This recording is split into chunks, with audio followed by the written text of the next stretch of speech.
So I asked ChatGPT what would make NBA 2K26 great, and you won't believe the responses that it gave to me. Now, this isn't scripted. This is coming directly from ChatGPT itself, but I'm going to go over each of the changes it said that will make 2K26 better. Now, before we get into this video, make sure you guys do me a favor and watch this video all the way through. Make sure that like button is blue and subscribe if you're new.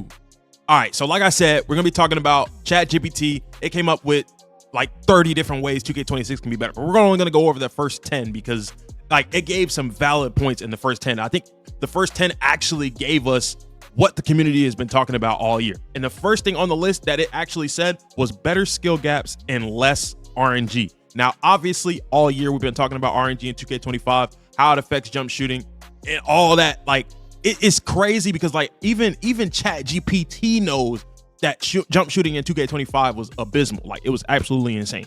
But it said it right here. It says remove random outcomes on good shot timings, make defense skill based, not animation dependent. Obviously, RNG is an important factor of any game really, but specifically for 2K, it balances the game as far as jump shooting goes. So with that being said, obviously in previous iterations of 2K, 2K24, 2K23, 22, like RNG was in the game. Like there has to be a balance. You can't have players out here shooting 80-90%. Like that's just, it's unrealistic, but it's also like not fair for the entire community.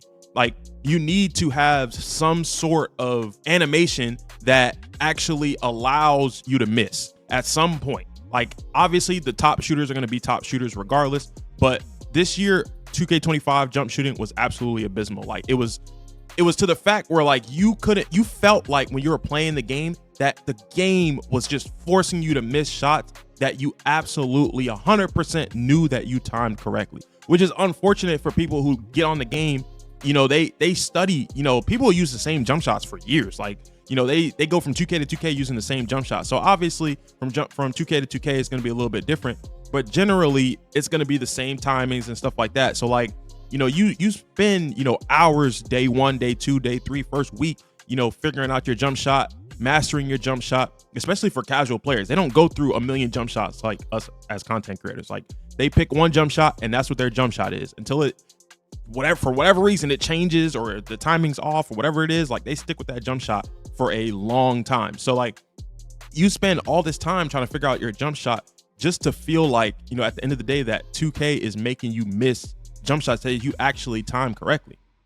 Now, hopefully going into 2K26, 2K community managers, developers have stated and emphasized this year that going into the new game that they have taken community feedback. So hopefully they gather everything that we stated about RNG, jump shooting, how difficult it was, and they implemented some changes for 2K26. And hopefully we kind of revert back to like how it was in like 24 or 23 or one of those 2Ks.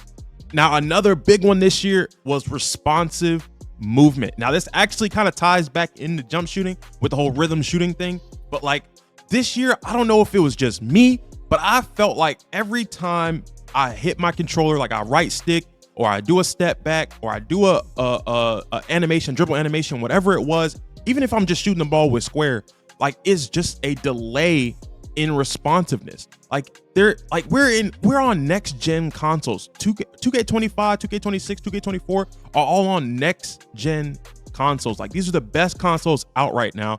There should be, and my controller for the most part is always plugged in. Like there should be no responsiveness. And if there is delayed response or whatever it is, like there needs to be less of it, because I felt like at times this year, like I would flick my button to the left. It would take 5-ish seconds for the move to actually register that I was doing the move. Like that cannot be a thing in 2K26. Like we actually need to go back to the arcadey, like the responsive, like input delay, all that needs to be adjusted for 2K26 going forward. And it's actually crazy because I was playing 2K25, current gen, old gen, whatever you want to call it, and the responsiveness is better. Like I don't understand how the older version of the game for an older console is better than the newer version of the game. Like that should not be a thing. Now y'all gonna laugh at this one because this is like my biggest thing of like about all the issues. Like this is up there on the top of my list, but less animation lock. Like allow me to get every single animation jump shot, dribble move, whatever, dunk package, whatever the case may be at the beginning of the game. Like, I'm paying over $100 for this game. I'm upgrading my build, paying X amount of money for the VC to upgrade my build to an 85.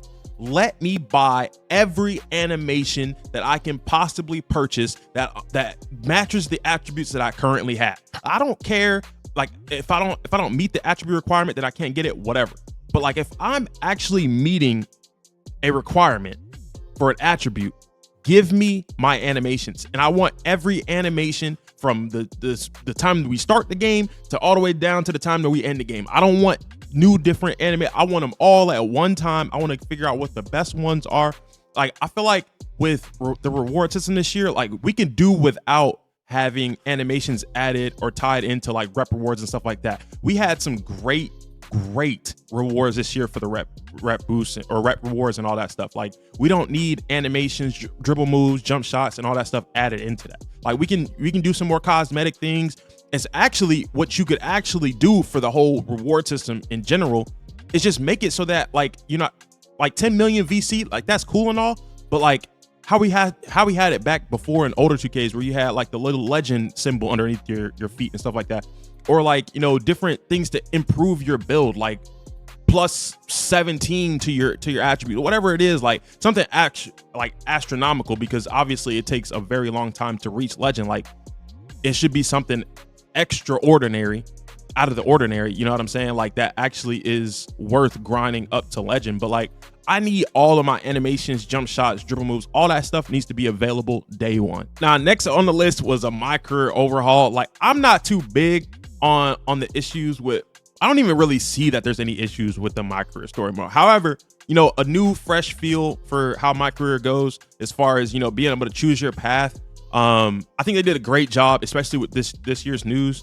Hopefully it plays out like this and it plays out how I think it will. But with the choosing your own path situation, just because for the simple fact that, like, you know, your decisions that you make, whether it be interviews, podcasts, you know, draft choices, you know, the choice to go do workouts before you go to get drafted for a team, whatever the case may be, like, all those choices should play a factor in your career path. Like, I feel like that'll be a great addition. Hopefully it ties into something like that for 2K26. They did mention that in the early access news that they presented last week.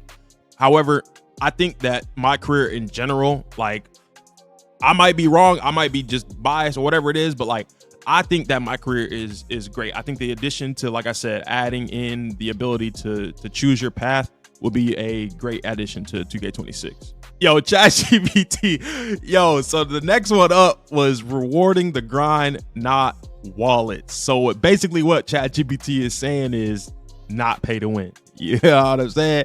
Like, you gotta, like, they're never gonna do this. They're not gonna reduce VC costs for the simple fact of inflation. You know, their business model has to be able to produce some sort of revenue with the current times that we're in right now. So VC prices going down, probably not a viable option for 2K. However, there should be, and I mentioned this in a video before, there should be more ways to earn more VC in the game versus having to spend money. Now, obviously, if they do that, they're gonna have to figure out a way to make that revenue back.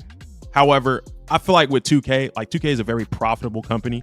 Like, I think there's a way to squeeze in, you know, a little, you know, you get like, you know, 5,000 VC for completing a MyCAREER, or like they change the stage courts, like ante up, like you have like 100 VC courts. Like, come on, gang. What are we gonna do with 100 VC? You feel me? Like, even if you win 100 games, let's do the math here, bro. Like, come on, dog. Like, it's so hard to earn VC in game. Now, there are different quests, stuff like that you can do where you can earn, you know, 1,000 here, 2,500 here. I get that. However, in the grand scheme of things, items in the game are very expensive. You go to, you know, Swags, you want to buy a hat, the hat's 10 bands. Like, we gotta figure out a way to equalize the profit versus, you know what I'm saying? Like, that has to be figured out somewhere on the back end of 2K. Like, we've gone a lot of years with, you know, these VC prices steadily going up, and then not having the ability to actually earn enough VC in the game. Now, ChatGPT said, hey, he wanted to see a builder revamp. I'm not opposed to the builder that we have right now. I actually like having the ability to make builds that I want to make. But I do want to hear you guys' opinion on, I've heard a lot of people say that, they want to bring pie charts back and stuff like that. I personally do not like that idea. I do not want to be limited to my abilities in the builds that I'm making. Like, I like the freedom to create a build how I want to play the game. Like that, I don't understand how we could ever go back from that. Like, why would you ever want to go back to 2K basically telling you what builds are either A, the best builds that you can use, or B, like forcing you into using a specific type of build, especially if you're like a point guard, like, and all that. Like, obviously as a point guard for me might be different from somebody else, like a different creator or a different person. Like, it's gonna be something different. And I want to be able to explore my creativity in the builder like we have now. But let me know down in the comments what y'all think about the builder. Like, should we go back to pie charts? Should we keep it the same? Like, what y'all think? And then lastly, I'm not gonna go through all the rest of these three. So matchmaking for park, crossplay for almost. We already got crossplay. That's whatever. And then balancing rec matchmaking. Now, I do agree that we need a different type of matchmaking in park, rec, and theater. Like, the whole skill-based matchmaking thing, not a fan of it. I genuinely do not agree with it. Like, those casual modes are casual modes for a reason.